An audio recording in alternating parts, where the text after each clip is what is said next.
what a discussion. I feel like we just scratched the surface, but we can't possibly talk all day. I guess we could. No. But At we'll least until my kids come home. revisit some of this stuff. Go ahead. Yeah, I want to give Jim a run for his money. I don't like that he's spiking the football right now, saying he's the most recurring guest.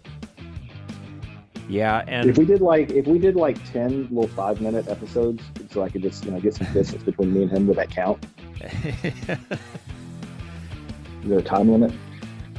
no time limit. John Hunter has a record that I don't think is going to be broken, because I remember when we were getting to the end of that second hour, and I was starting to run out of steam. Because I'll say this. If you just listen to the podcast, and I appreciate everybody who listens, but if you don't, because most of you don't know me, and I don't spend all day talking. There are, long periods of the day, if I can, if I'm not working or whatever, that I'm not talking this much. I'm not probing people and asking questions. So when it gets to the end of the second hour, even I I'm not going to say have had enough, but just don't have a lot left in the tank. Right. But we did it. We got it in, and it made sense to go that long. He was walking the whole time. Yeah. I think I actually called him after that because he had actually mentioned, instead of just texting or whatever, pick up the phone and call. And so I gave him a call. We caught up, and he's one of my oldest friends. But it's weird when you have kids at different ages. When they're babies, or you have a 4-year-old and there's a baby, it's easy to get together. But once you start getting to teenage years, it's just hard to get get all the kids on the same level. We went to a birthday party a couple weeks ago, and it was a close friend. Their daughter was turning 6, and it was at a trampoline park. And I asked Michael, I said, "Hey man, do you want to come with us?" And he said no. He was sitting at his computer playing a game with his friends. He said no. So we just left him at home. And Joe didn't come either because he's 10. And I started laughing to myself when they were singing Happy Birthday to the birthday girl.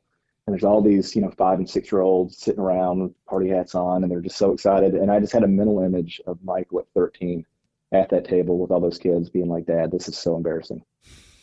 But yeah, as they get older, it's just harder to be like, "Hey, let's get the kids together," because, you might have a 6-year-old and a 13-year-old.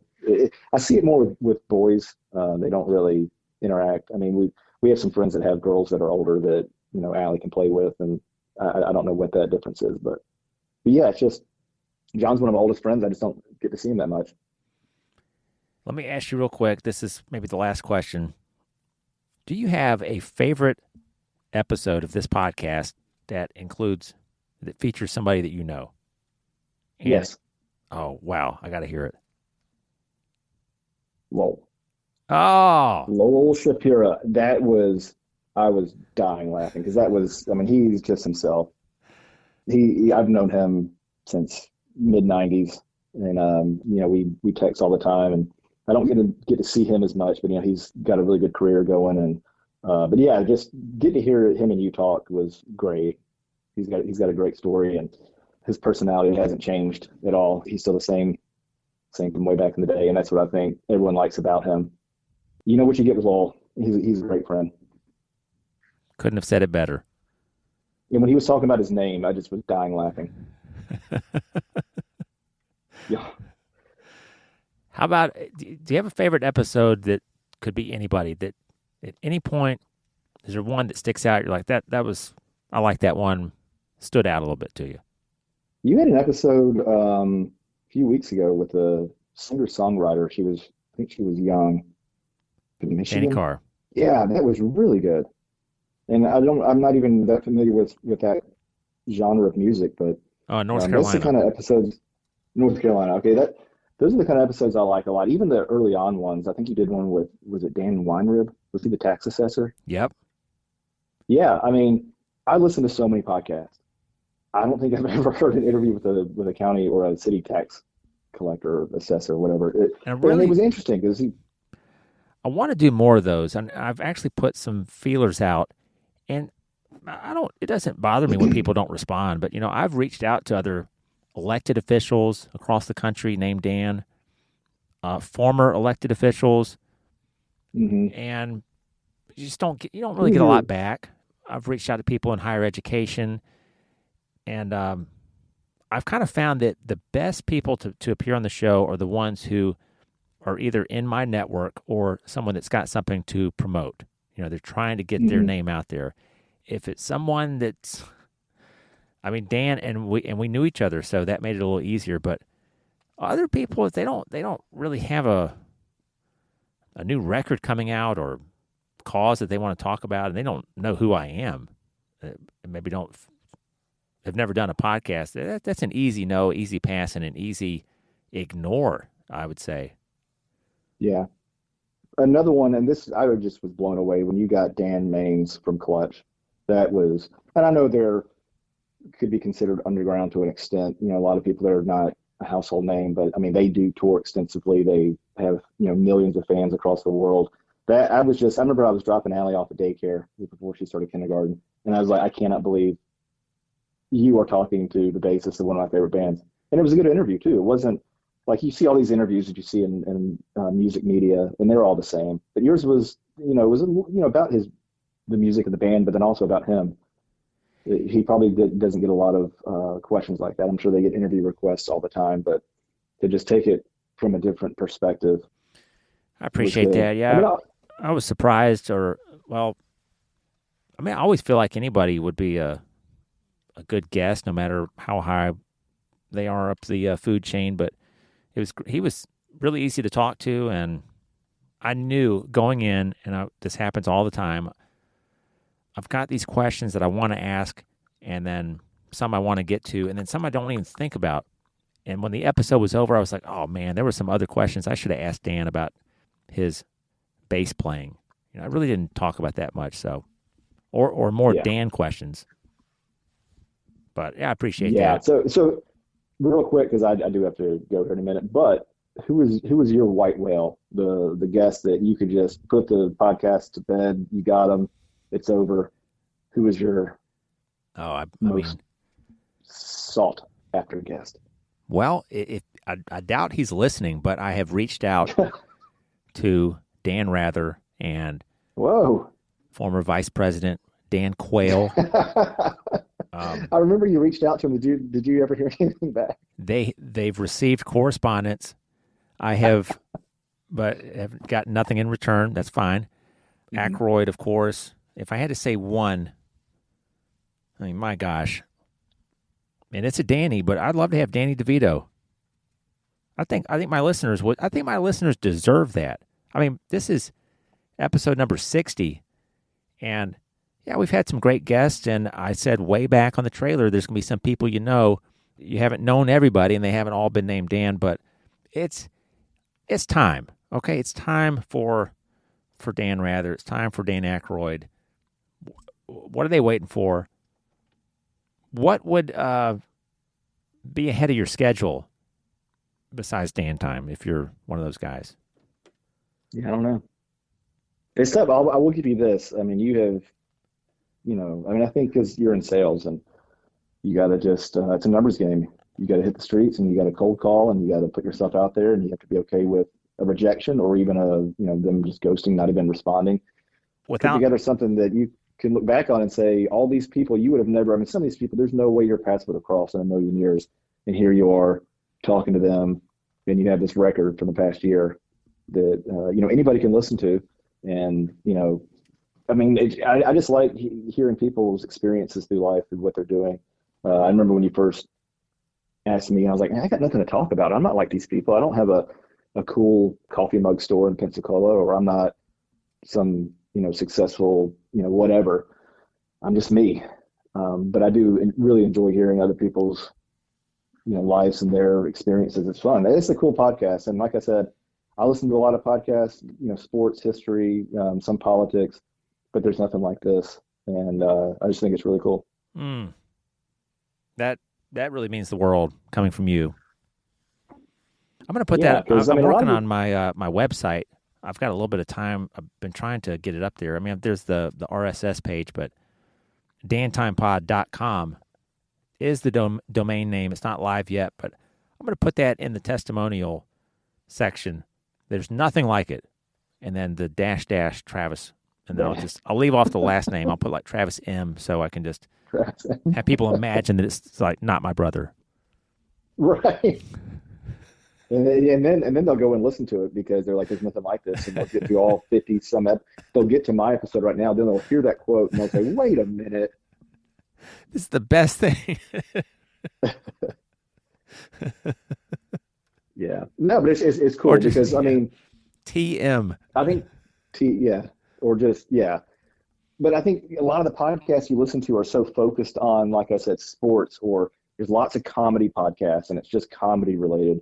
But there's nothing that's just like your everyman story, or just somebody that is not connected to the industry that just wants to talk to somebody that's semi-famous or trying to get famous, or just trying to talk to some random person in your life that you know. And I do appreciate that you branched out from just solely Dan's, because it's a cool concept. But then when you open it up to other people, you just get so many more takes and experiences. I got to ask you this. I haven't asked anybody at all, I don't think, not even on the podcast. But I talk about the Daniverse, and I didn't even know until recently that the Maniverse was a thing. What is that? Like the people who like Joe Rogan, like the young male listeners out there that are for grabs, that could be influenced, and they're looking for a leader. The Maniverse. Mm-hmm. I don't know. Oh yeah. I may not be saying it right, but I was thinking about. No, there's a huge segment. Like, that he, you know. Should I have named the podcast the Daniverse instead of Dan Time? No, I think I think if you kept going for a while, then you could, but you can't. That's very assumptive to just start off as the Daniverse. I think Dan Time's perfect because, you know, you're talking to other Dans and Danielles, but then when you don't have somebody with the name, you know, Dan, it's just your time because you're Dan and it's your time to talk to somebody else. But I think that, you know, every podcast has to have some sort of hook, I guess. And I think it was a great idea. And as you can see, I mean, how many episodes have you done so far? You're episode number 60. Whoa. This was, I've got another Dan, but we had to reschedule. So that created an opening. So you weren't supposed to be number 60, but you get to be kind of a milestone episode here. Nice. Hey, did you ever utilize that list that we sent you of all the NFL players, former and present, named Dan? I probably not. Some of these people they could be hard to reach. Some of them have online profiles and some not very discernible. But it doesn't mean I haven't tried. I've put letters in the mail with Dan Time stationery to the high profile, the big white whales, as you called them. And I've sent out a few letters to some kind of obscure ball players from the 1960s that are still around, and try to get a response that way. Anyway, well, this has been a great episode, very long form. I hope that's not out of style for people. This podcast look, I appreciate you visiting the YouTube channel. I'm not trying to live and die on that hill or whatever. This is not really a video product, but sometimes there is some content. So go check it out. Dan Time Pod YouTube. This is really just because I got into podcast or really fell in love with them when I was driving a lot. And so it's kind of for my fellow road warriors. But it extends out. That's why, this is over an hour long. It's kind of for someone that's on the road all day long or they're at their kid's baseball practice. Yeah. No, I'll tell you, back when I first started working and I was traveling all the time, I would get books on tape or CD, and that's what I would listen to. I had XM, and that was good, but I wanted to just listen to something. And I think podcasts had just maybe started. It's like 2008, but it's crazy how it just exploded. And I was telling Robin, and I was like, there's a podcast for every interest out there. If you can think it up, there's a podcast about it. And especially if you're in the car or gosh, if I'm just doing chores around the house or doing stuff at the pool or cutting the grass, it just helps, everyday activities. You just get through them because you're learning about something. You're being entertained. You're laughing. You're whatever it may be. I think that you have a lot of fast moving items coming at you all day long, whether it's work related or anything you're looking at on your phone. There's probably an ad flashing, or you're scrolling your screen, so that's moving pretty fast, and you're just all this stuff's happening. And I think it's just listening to a podcast is comforting, kind of slows life down or brings it back to normal speed. Yeah. Well, yeah, to tie it back to the Cubs, I think the first time I heard of podcasts was, I believe, when it was Lynn Casper and Bob Brenly were the broadcast team for WGN 2008. I think that's right. And they had a post-game podcast. Mm-hmm. I remember them promoting it, and I'm like, I didn't have a smartphone. I didn't listen to that stuff on my computer, and I didn't have an iPod. And so I would hear it. I was like, that sounds kind of cool. Technology had to catch up because, you couldn't have done this back in the 90s or early 2000s, you had to have the technology and the platform to be able to record all these conversations and then upload them for anybody to check out. And there's some people that, they make legitimately good money. Tons of people, the biggest podcasts are, look at Joe Rogan, geez, it's not a huge deal with Spotify, but yeah, I think it just kind of gives everybody a voice, and you don't have to have 1 million listeners, and it can be just for you, but it's just something fun that literally anybody can do. I'm going to say something that I think you, being my brother, might just believe me. I like this thing being obscure. What are you going to do when it blows up? When it does, if it does, we'll cross that bridge. But I just kind of, it doesn't have to be what everything else is. Yeah. I'm glad that I'm not talking about some mattress that helps you sleep better, or Omaha Steaks or something, or whatever. And you got to skip the start of my podcast. You got to hit that 30-second thing 6 or 7 or 8 times just to get to me talking and saying, hey, we're back. So I'm not there yet. I may never be there. And I hope that if someone's listening to this show, that means that they appreciate an indie podcaster.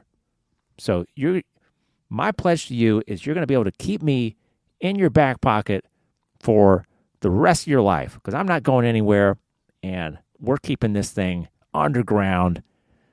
I'm never selling out. And this is for the diehard Dan Time listeners. I'm never signing that big deal. God, can you imagine if it ever did blow up and you just put that out there? Let's say you're the next Joe Rogan and somebody goes back and listens to an obscure episode and they're like, oh my God.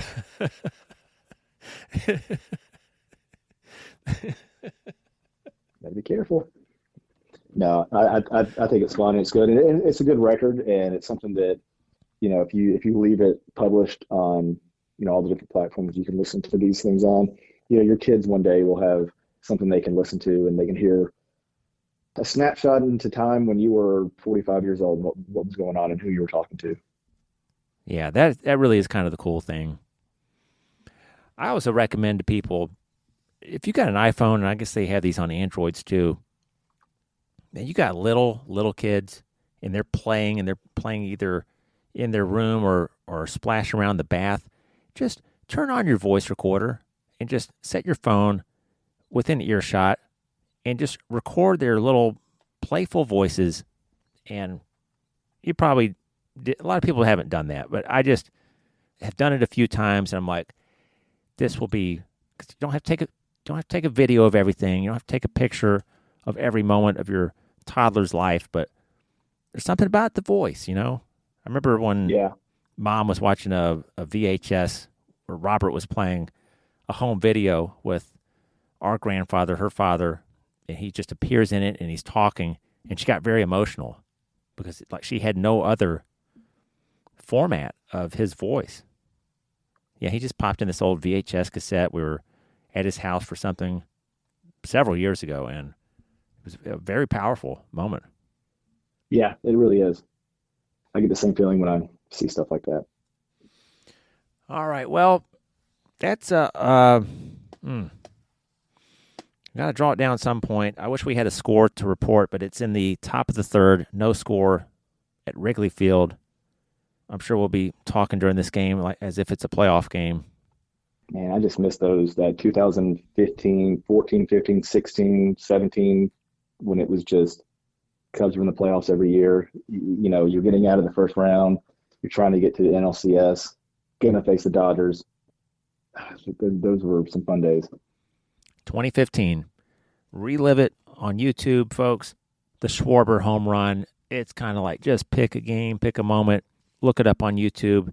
2016 is amazing too, but that was so much fun when we beat the Cardinals, I think it was, to get to the NLCS. And maybe remembering this wrong, I think we lose to the Mets in 2015 in the NLCS, but we beat the Cardinals in a playoff series, and I was just over the moon. It was such an exciting year. Sometimes when it's your favorite team, Travis, I know you can, we could create a new topic here, but like with Alabama football, just a thrilling year that did not end in a national championship, but it was just a great Iron Bowl, or you just loved the players. Maybe it was like a year before the glory or whatever. Because, I mean, a lot of the other seasons just kind of melt away like this one will. I mean, we probably not going to make the playoffs, and we won't talk about the 2024 Cubs in 10 years. But on that note, let's try to plug in another episode for perhaps Christmas time or the end of the year. It's been a great run through a bunch of just haphazardly thrown together topics. I'm sure your favorite being the Christina Aguilera "What a Girl Wants" album. I just feel like everyone you were asking me about was bands that I'm aware of, but I have no opinion on. I learned a long time ago to just let people like what they like, and you don't have to trash or say, this is dumb or you're dumb for listening to it. Because, nobody likes the music I listen to, and I don't need people to like the music that I listen to. I like it for myself. I've noticed a lot of people will tell you, you need to watch this show. You need to listen to this band. And I'll check it out, and it's just not for me. People they get mad. And I think it validates them to some extent. If somebody likes it, it's like, oh yeah, I have good taste in shows, where I just like what I like. But I think it does go back to the music that I've listened to my entire life, that a lot of people don't like it. And I'm okay with that. I'm not trying to impress anybody, but yeah. So the artists you asked me about, no real opinion, but they definitely connect with a lot of people for different reasons. Well, you guys have a wonderful rest of the week, winding down September here. If Dollar General and some of these stores that roll out the Halloween candy on August 1st would have you believe, Halloween has already happened. I walked into Walmart, Travis. We go in there, and have you ever heard of fireworks and Halloween being interwoven? No. Is that a thing now? There's a display right when you walk into Walmart that is selling Halloween fireworks. Man. Like, you're just I've never creating a way to sell me something. Yeah. Well, it's a big firework, trying to get their product out there more than twice a year. I was so furious on July 31st. I think it was right before August, and I saw Halloween stuff in the stores, and it's 107 degrees heat index outside, and nothing feels like Halloween, and won't for 3 full months. I'm starting to see Halloween decorations in our neighborhood. It's September. Yeah, I know. Halloween is in October. It's an October thing. It is not a September thing. Even if you want to say, well, wait, after Labor Day, then no. It has nothing to do with September. It infuriates me. And of course, my wife, she does not. Sometimes she listens to, I don't know, these episodes. If I play something for her in the car, she does not get this deep. So I really don't have any qualms about this. But she went to Dollar Tree because who doesn't love a bargain, especially your spouse. And she came home with all these Halloween knickknacks and little noisemakers and spooky contraptions and whatever. And it's just not even close to time yet. It's like it's not even 4 weeks away. It's 6. It's maddening, and it's very bothersome to me. And I probably need to stop talking about it. Do you have your kids' costumes picked out? Yes, well, we got them in the mail like 3 weeks ago. So it's like they're hanging on a rack, just waiting for another 8 weeks to be worn, and then that day is going to come, and it's, Monday or Friday, November 1st. Halloween never happened, so we just kind of celebrate. I don't like this build-up celebration. The only build-up celebration that I can permit is Christmas. It's fun. I'm okay with the entire month of December being Christmas related.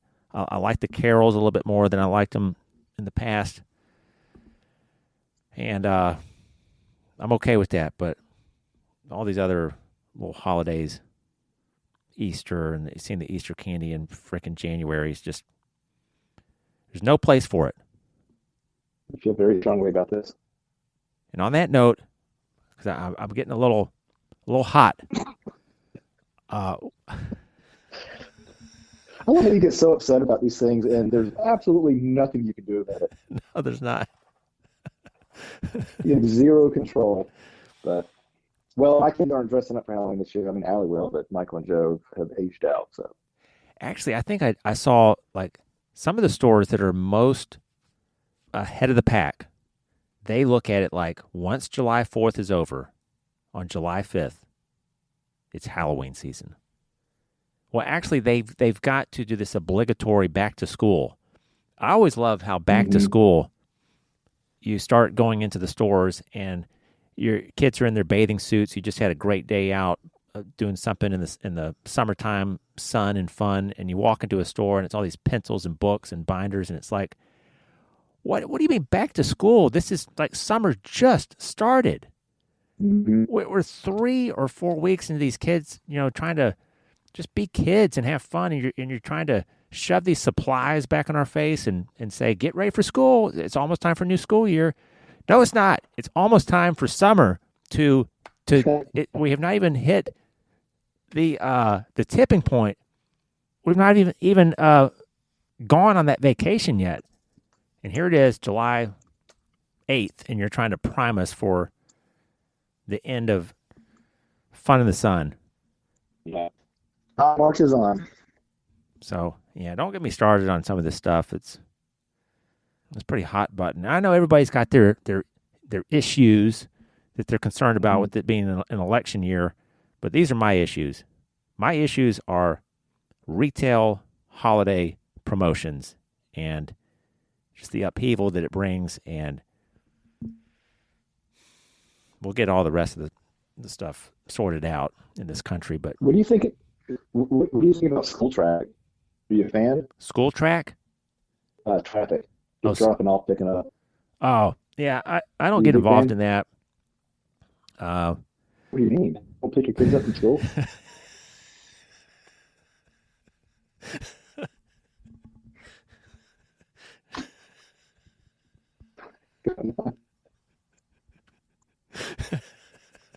So at daycare, in the mornings, there was police officers that would tell. Hey, your phone's cutting out. Yeah, school traffic. Natalie usually drops Warren off at first grade, and I go pick him up. But I pick him up from after school care, so I don't get into the 3 o'clock line. Nor would I if I ever was asked to do that. Yeah, we have buses for the kids, but whenever we miss the bus, you got to get all in that. It's terrible. I don't. Why do we have to do that? Well, because you got to get your kids to school and you got to pick them up. It's pretty simple. How come there's not been one school in the past 40 years who's figured out how to circumvent this snaky line of cars just parked in a little, they're just like hugging that lane that kind of circles around. with their just idling. And is there another way to get kids to just get them back in your custody? I mean, beyond busing, no, there's not. The world has a lot of issues, and What if what if a school strategically opened directly across the street from a long dormant Winn-Dixie parking lot, and there was like just kind of this dead shopping center, and so around 3:00 everyone would just go park over there, and then the kids, there's like a well identified crosswalk, and then they just walk over to the parking lot, and there's all these waving hands of moms and dads say, oh, hey honey, I'm over here, and they just get to the cars that way, and then it's just like leaving a ball game, like from that point. I think you're onto something. But you need to, you just got to find. Well, there's a few issues. The schools are traditionally already established and have been for decades. In the chance of them being directly located next door to a empty, and I think you Winn-Dixie, are probably very low. So maybe you catch lightning in a bottle once or twice, but it's I guess you could build Winn-Dixies next to the schools in hopes that they close down eventually, and then you'll get to that utopia you're looking for. But you might want to revisit that one. That's all I'm saying. It wasn't a bad idea. It's just how like every metro area of some size has like that shopping plaza that was bustling in like 1994. And it's just like nothing's there except maybe a Dollar General and a couple things. And it's like this sprawling asphalt that's still has the big light post and little cracks and valleys here and there, but otherwise drivable and parkable. Isn't there? There's one of those kind of close to where you guys used to live, but it's just like hundreds and just as far as the eye can see, all these parking spaces, but not a real flagship store there anymore. Yeah, well, you're talking about Jesus, it's going on 2 hours. So they actually, it's funny you should say, the Piggly Wiggly that used to be across the street left and moved up into that shopping center, and they put a restaurant up there, and now the Piggly Wiggly shopping center is the one that's kind of a little bit more empty. I think they've cleaned it up a little bit, but it's empty shopping centers is a big deal. I wish Trump or Harris would actually bring this up at some point, because it's an important issue to a lot of people. I think it is. The just repurposing of these once thriving commerce hotspots. Well, we actually have, on my timer here, we've reached the 2-hour mark. I don't know how close that we're going to come to the John Hunter episode, but wow, you're getting really close. I'm not, and we got to hang it up. I don't know if we can really justify just creating another topic, because I got to go. No. I've got places to be. Well, this has been great, and undoubtedly this will be split into part 1 and part 2 for your listening enjoyment, and so you get to hear all of it. I might even carve this thing up into 3s. Well, so I got to send you 3 pictures? That's really put me out. I might do it. I actually might do part 1, part 2, part 3.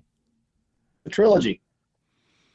Because, you do see some stuff on YouTube. I get some analytics.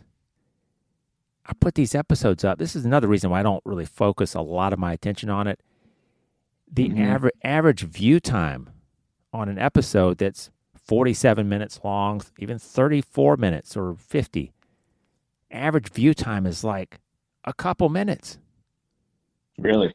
So I don't even know how deep people are getting. And I think that it's perfectly fine with that in mind to get into some just obscene, silly season topics at the depths here, because I don't know who's listening.